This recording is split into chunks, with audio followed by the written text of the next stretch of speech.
Let me tell you something that could change the way you see yourself forever. Don't make yourself weak.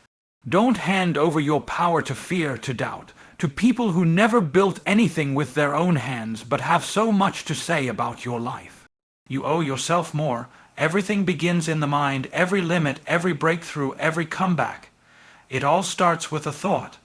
And if you let weak thoughts take root, they will grow strong and strangle your future. That's why your mind must become sacred ground, where only life, giving seeds are allowed to grow. You have to train your thoughts to serve your strength, not your fears. Your mind is the first battlefield. Weakness starts in the thoughts you choose to accept as truth. Guard your mind like your future depends on it, because it does. You know, we often talk about strength like it's something external, like it's found in muscles, money, or power.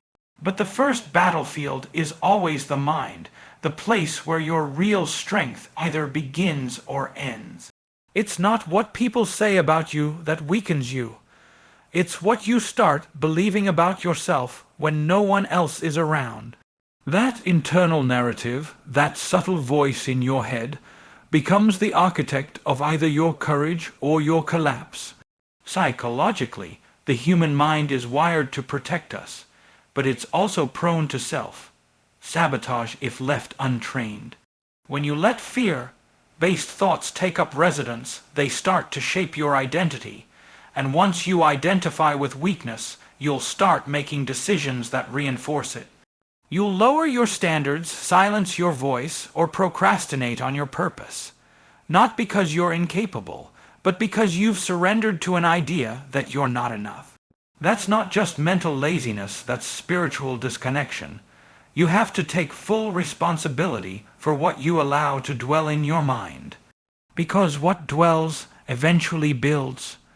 Your thoughts are not just visitors, they're builders of the life you will or won't have. If you want to be strong in life, you have to be strong in thought, because the fight is always won in the mind before it's ever won in the world. Don't dim your light to make others comfortable. We're not born to shrink to fit in. When you make yourself small, you rob the world of the gift that is you.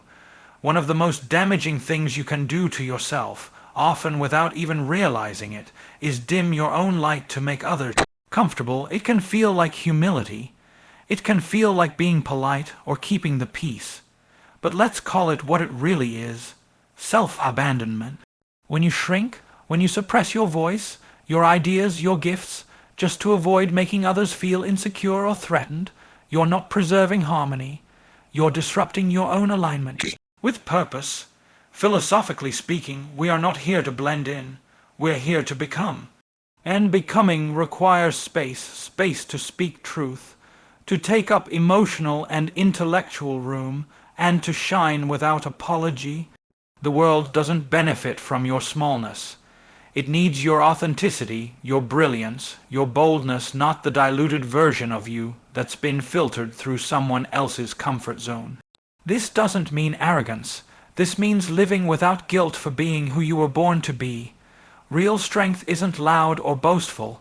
It's rooted, clear, and unwavering. And people who are secure in themselves won't be threatened by your light. They'll be inspired by it. Stop editing yourself to be accepted. Because the moment you shrink to fit in, you lose the very thing that made you stand out. Pain is a teacher, not a life sentence. Don't let setbacks define you. Let them refine you. Strength grows where resistance once lived. Pain has a way of making us believe it's permanent. When you're in the middle of it, it feels like it's all there is.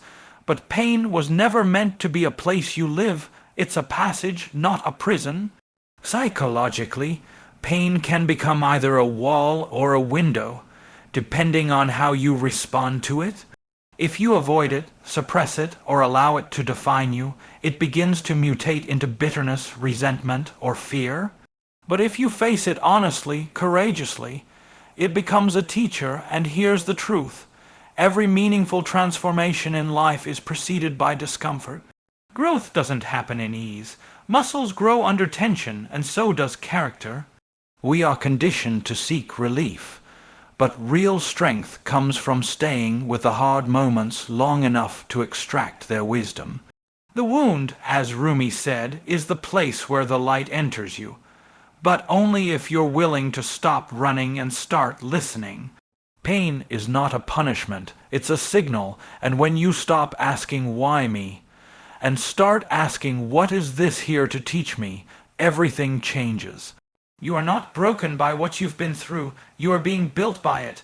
Let pain shape you, but never let it shrink you. Speak life over yourself, your words shape your reality. Stop narrating a story of defeat when you're called to walk in victory. The words you speak over yourself matter more than any opinion someone else could ever offer. Every sentence you repeat becomes a thread in the fabric of your identity, and yet so many people walk through life narrating stories of defeat. I'm not good enough. I'll never catch up. This always happens to me. These aren't harmless phrases, they're self-fulfilling prophecies. Psychologically, we internalize the language we use, and over time we begin to live out the scripts we write with our own mouth. It's not just about positive thinking. It's about truthful thinking. Speaking life means choosing to tell the truth about your capacity, not just your current condition.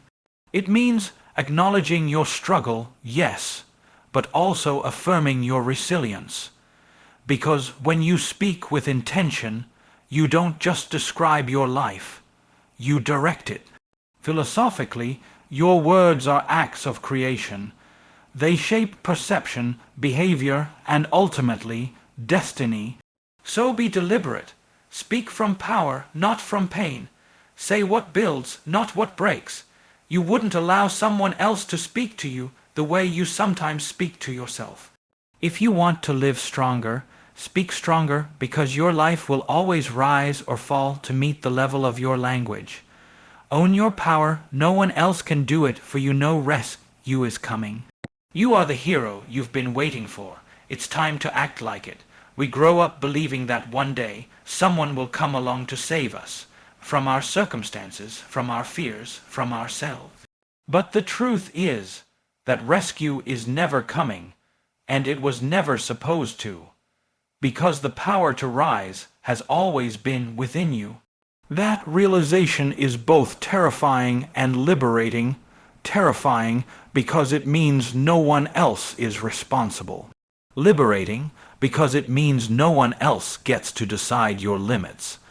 Psychologically, this shift from external dependence to internal ownership is a hallmark of maturity. When you stop outsourcing your power, blaming your past, waiting for permission, expecting validation, you begin to operate from a place of agency.